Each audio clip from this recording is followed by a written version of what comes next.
मित्रों नमस्कार। मैं आपका पुनः अपने न्यू यूट्यूब चैनल संस्कृत अमृतवाणी पर स्वागत करता हूं। देखिए, हम कल वर्ण का उच्चारण स्थान पढ़ा रहे थे। इसमें 5-6 सूत्र हमने पढ़ाए थे कि कहाँ से किन अक्षरों का उच्चारण होता है। आज हम उसके आगे कुछ और बचे थे नियम और भी सूत्र हैं, उनके बारे में अध्ययन करेंगे। देखिए, इसके पहले हमने बताया था अकुह विसर्जनीय नाम कंठ। आ छोटा आ बड़ा अर्थात ह्रस्व या दीर्घ आ हो। कु का मतलब हो गया कवर्ग। और अकुह हा हा तथा विसर्ग, इनका उच्चारण स्थान कंठ से होता है। ठीक है। इसके बाद दूसरा सूत्र बताया था इचुइसानाम तालु। ई छोटी ई बड़ी दोनों आ जाएंगी इसमें, ह्रस्व और दीर्घ ई। और चू माने चवर्ग में चा छा झ और या अक्षर और शा, इनका उच्चारण तालु से होता है। ऋटुर्षणा मूर्धा री और टू मीन्स टाठा डाढ़ा अड़ा टवर्ग। और रा तथा मूर्धन्य सा अर्थात षटकोण वाली सा, इनका उच्चारण स्थान मूर्धा से होता है। ऋतुलसा नाम दंतः री और तू मीन्स तवर्ग ता था दाधा ना ला और सा, इन वर्णों का उच्चारण स्थान कहाँ से होता है? दंत से अर्थात दांत से उच्चारण होगा। उपपद्मानीया नाम ओष्ठ है। उ और पू माने पवर्ग पा फा बा भा मा, और उपध्मानी अक्षर पा फा जो होते हैं उपध्मानी माने जाते हैं, इनका उच्चारण स्थान ओष्ठ से होता है। ठीक है।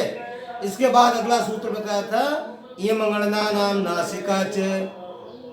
ये जो पंचम अक्षर हैं, वर्ग के पंचम अक्षर कौन कौन?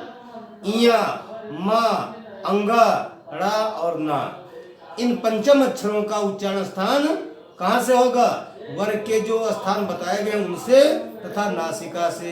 इया कहेंगे तो आवाज हमारी नाक में भी गूंजेगी।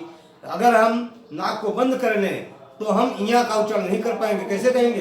इग्गा इग्गा कहेंगे। अंगा कहना है तो अंगा की आवाज जो है नासिका में गूंजती है, वरना कहेंगे अग्गा अग्गा, है ना। तो ये 5 अक्षर जो है नासिका से बोले जाते हैं। इसके बाद अगला सूत्र आइए देखिएगा, छठे सूत्र में बताया है ए दैतो कंठ तालु। ठीक है। ए दैतो देखिएगा, ए दैतो का मतलब क्या हुआ? ए दै तो, इसका पहले हम संधि कर लेते हैं। तो एत और आयत। एत माने ए अक्षर आएगा, एत में कौन अक्षर आएगा? ए। और आयत यहां पर संधि करेंगे एत प्लस आयत। तो एत का मतलब होगा ए और आय का मतलब आयत का होगा आय। ये 2 अक्षर हैं ए और आय, इनका उच्चारण स्थान कहां से होगा? कंठ तालु से। कंठ तालु मतलब कंठ भी से और तालु से भी। कंठ का भी उच्चारण स्थान में सहयोग होगा और तालु का भी होगा। कैसे? क्योंकि ए अक्षर जो है, पहले समझिएगा, ए अक्षर 2 अक्षरों के मेल से बना हुआ है। कौन कौन से 2 अक्षर? आ प्लस ई बराबर ए। आ और ई के मेल से क्या बनता है? ए। कैसे? जैसे हम कहते हैं नरेश, तो नर और ईस, आ और ई का योग होकर के क्या बनता है? ए आता है नरेश। गण ईस गणेश, उमा ईस उमेश, महा ईस महेश, दिन ईस दिनेश। ठीक है, ये गुण संधि में बताया जाएगा। तो आ और ई के योग से क्या बना है? ए। तो आ का उच्चारण स्थान क्या बताया था ऊपर? कंठ। अकु विसर्जनीय नाम कंठा के आधार पर आ का उच्चारण हो गया कंठ। और ई का उच्चारण क्या है? तालु। इचुसा नाम तालु, तो ई तालु से है। और आ और ई मिलकर के बन गया ए, इसलिए कंठ और तालु दोनों के योग से ए का उच्चारण होगा। जब ए का उच्चारण कंठ तालु से होगा तो ए की ही वृद्धि हो जाती है क्या? अय। तो अय का भी उच्चारण स्थान कंठ तालु है। समझ में आ गया कि नहीं? तो ए दैतो कंठ तालु, ए और अय का उच्चारण स्थान कंठ और तालु से होगा। ठीक है। अब आगे देखते हैं, तो अगला सूत्र है ओ दौतो कंठोष्ठम। ओ दौतो ओत प्लस औत, ओत प्लस औत, ठीक है। तो ओत में ओ आएगा, औत में औ आएगा। तो ओ और औ दो अक्षर हैं, इनका उच्चारण स्थान क्या है? कंठोष्ठम। कंठोष्ठम मतलब कंठ और ओष्ठ। तो अब देखिएगा, इसको भी समझिए। ओ अक्षर कहां से बना है? आ और उ का संयोग होने से क्या बन जाएगा? ओ। कौन संधि हो गई? गुण संधि। आठ गुणा सूत्र इसका है। तो आ का उच्चारण स्थान अभी बता चुके हैं, कंठ से होता है। आपको भी सर्जनिया नाम कंठ क्या होता है? कंठ होता है आ का उच्चारण स्थान। और उ का उच्चारण स्थान क्या बताया था? उपो पद्मानिया नाम ओष्ठ। उ का उच्चारण स्थान क्या है? ओष्ठ है। जब उ कहेंगे तो हमारे होंठ जो है आगे को बढ़ते हैं और स्पर्श करने का प्रयास करते हैं। ओ। तो आ का उच्चारण स्थान कंठ हो गया और उ का उच्चारण स्थान ओष्ठ हो गया, और दोनों के मेल से बना है ओ। जैसे हम कहते हैं परोपकार, तो परोपकार दो शब्दों के मेल से बना है। कौन कौन? पर प्लस उपकार। तो पर रा में क्या है? हर्ष आ है, और उपकार में क्या है? ऊ है, और आ ऊ में करके हो जाता है ओ। इसी प्रकार से सूर्य उदय क्या बन जाएगा? सूर्योदय। नर उत्तम, नरोत्तम। महा उत्सव क्या हो जाएगा? महोत्सव, ठीक है। इस प्रकार से ये गुण संधि में आता है। तो आ और उ, आ का कंठ है, उ का ओष्ठ है, और दोनों के योग से बना है ओ।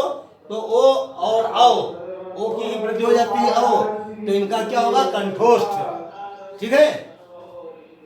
अगर प्रश्न पूछा जाए परीक्षा में कि ओ अक्षर का, ओ वर्ण का उच्चारण स्थान क्या है, तो कहोगे कंठोष्ठ। औ का उच्चारण स्थान क्या है? तो भी कंठोष्ठ, ठीक है। अब अगले सूत्र में हम आते हैं, वो सूत्र नंबर 9।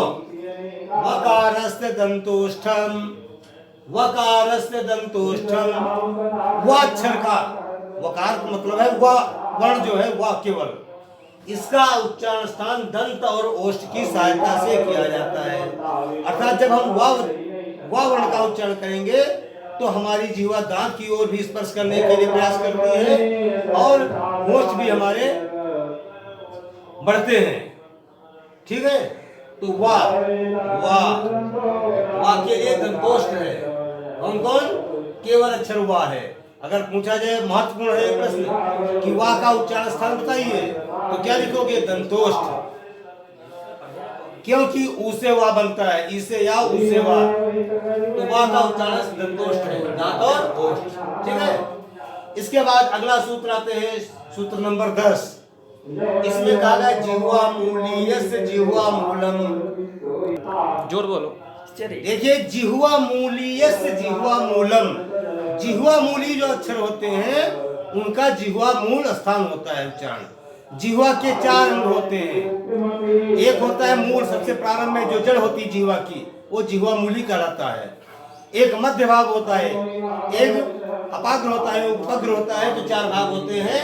तो जब हम का और खा का उच्चारण करेंगे तो ये जीवा का जो मूल स्थान होता है, जो जड़ होती है जीवा की, वहां से उच्चारण करते हैं। इसके लिए हम अर्ध मात्रा का प्रयोग करते हैं। अर्ध मात्रा देखो, ये ऊपर को और नीचे को, अक्षर के पहले ऊपर और नीचे को मात्रा लगती है। का और खा केवल 2 अक्षर होते हैं, ये जीवा मूल्य होते हैं, का खा। तो जब का और खा का उच्चारण करेंगे तो जीवा का जो बिल्कुल जड़ होती है, जो प्रारंभ होता है, वहां से आवाजें गूंजती है, का खा, है ना। तो ये जीवा मूल्य होते हैं 2 अक्षर। जैसे कि पीछे बताया था उपु पद्मानियाम ओष्ठ, तो उपधमानी जो अक्षर होते हैं पा और फा, उनका भी चिन्ह इसी प्रकार से होता है। अर्धमात्रा, पा और फा के पहले अर्धमात्रा का चिन्ह लग जाता है। ऐसे ही जीवा मूल्य में का और खा जो जीवा मूल्य माने जाते हैं, इनकी मात्रा इस प्रकार से अर्धमात्रा लगाई जाती है, ये जीवा की जड़ होती है। इसके बाद अगला सूत्र आता है नासिका अनुस्वार से। नासिका से किन अक्षर का उच्चारण होता है? तो नासिका माने नाक, नाक से हम अनुस्वार अक्षर का उच्चारण करते हैं। किसका उच्चारण करते हैं? अनुस्वार का। जैसे कहते हैं गंगा, तो गंग, जो गा में अंग की मात्रा आई है वो हमारी नासिका से गूंजती है, उसकी जो ध्वनि आती है, जो आवाज निकलती है, तो वो नासिका में गूंजती है। जिसे कहते हैं ढंग, तो ढा में अंग की मात्रा आ रही है, तो ढंग कहेंगे तो नासिका में आवाज गूंजेगी। अगर हम नासिका को बंद कर लें तो ढंग नहीं कह पाएंगे, क्या कहेंगे? ढग कहेंगे, ढग, ढंग, है ना। जैसे कहते हैं अंग, अंग कहते हैं तो नासिका में आवाज गूंजती है, ठीक है। पीछे तुमको हमने बताया था कि अनुस्वार और विसर्ग केवल स्वर के बाद में ही आते हैं। अगर हम कहते हैं ढंग तो ढा प्लस आ प्लस अंग, ठीक है। ढा के बाद आ है ह्रस्व, तब अंग की मात्रा लगेगी। बालका कहेंगे तो बालक प्लस आ प्लस अ, ठीक है। तो ये स्वर के बाद में ही, चाहे वो विसर्ग हो चाहे अनुस्वार हो, स्वर के बाद में आता है। तो इस प्रकार से हमने उच्चारण स्थान के बारे में समझाया है, ठीक है। और ये सब लोगों को समझ में आ गया होगा। उच्चारण स्थान के बहुत ही महत्वपूर्ण क्वेश्चन पूछे जाते हैं, इसमें से जरूर आते हैं। हाँ साथियों, देखिए व्याकरण का इस समय हम अध्ययन कर रहे हैं। हम प्रयास करेंगे कि सारी व्याकरण तुमको समझा दी जाए। अब फिर तुमको इसमें से घबराना नहीं, कोई भी प्रश्न आए, कैसा भी प्रश्न आए, सारे प्रश्न कर लोगे। हाँ साथियों, देखिए आजकल हम व्याकरण का अध्ययन कर रहे हैं। व्याकरण बहुत महत्वपूर्ण चीज है। अगर हमें व्याकरण का ज्ञान हो गया तो आगे सब कुछ आसान ही आसान है। साहित्य भी व्याकरण पर ही डिपेंड है, ठीक है। और व्याकरण में हम आगे संज्ञा, संज्ञा क्या क्या है, कौन कौन से अक्षर संज्ञा में आते हैं, है ना। और माहेश्वर सूत्र, संधियां हैं, समास है, ठीक है। और ये कारक प्रत्यय है, कारक भी पढ़ाएंगे, प्रत्यय भी पढ़ाएंगे। ये सब चीजें बताते रहेंगे। इससे तुम्हारा जो कोई प्रॉब्लम नहीं आएगी, जड़ समझ में आ जाएगी इसकी जड़ क्या है। और अब आगे हम ये कुछ प्रश्नोत्तरियां भी रहेंगे, जो परीक्षाओं में प्रश्न पूछे जाते हैं, उसके प्रश्नोत्तर हम पूछेंगे। इससे तुमको और अधिक समझ में आएगा। और देखिएगा इस व्याकरण का महत्व क्या होता है। एक पिता ने अपने पुत्र से कहा कि बेटा अगर अधिक न पढ़ना चाहो तो न पढ़ो, लेकिन थोड़ा व्याकरण जरूर पढ़ो, क्योंकि व्याकरण के बिना सब कुछ अधूरा है, सब गड़बड़ कर दोगे। क्या होगा? देखिएगा एक श्लोक है, पिता पुत्र से कह रहा है, यद्यपि बहुनाधि से पठ पुत्र तथापि व्याकरणम, ठीक है। यद्यपि बहुनाधि से तथापि पठ पुत्र व्याकरणम, स्वजनः स्वजनो मा भूत सकल सकल सकृत सकृत। इसका अर्थ क्या हुआ? यद्यपि बहुनाधि से, यद्यपि बहुत न अध्ययन करो, तथापि माने फिर भी पठ पुत्र व्याकरण। हे बेटा, हे पुत्र व्याकरण जरूर पढ़ लो, वरना क्या होगा? स्वजन स्वजनो मा भूत। स्वजन पहला शब्द देखिएगा जो अंडरलाइन दिया हुआ है, स्वजन दिया है। तो ये स्वजन का मतलब है स्व माने अपना, जन माने आदमी। अगर ये सा का हम प्रयोग करेंगे, जिसको हमने दंत सा बताया था, तो स्वजन माने क्या हो गया? अपना जन, अपना आदमी। और अगर हम यहाँ पर तालव्य सा कर देंगे, स्वजन कर देंगे, तो स्वजन माने होता है कुत्ता। तो अपने व्यक्ति को, अपने जन को कुत्ता कह करके पुकारोगे, कहोगे ए स्वजन, ए स्वजन यहाँ आओ, तो हे कुत्ते यहाँ आओ, ठीक है। तो अर्थ का अनर्थ हो गया। आगे लिखा सकल शकल। सकल माने क्या होता है? संपूर्ण। सकल पदार्थ है जगमाही, कर्महीन नर पावत नहीं। तो सकल माने क्या होता है? संपूर्ण। और अगर हम इस सा का उच्चारण करेंगे, शा तालव्य सा, तो सकल माने हो जाएगा टुकड़ा। तो जो संपूर्ण होगा उसके तुम लोग टुकड़े टुकड़े कर दोगे।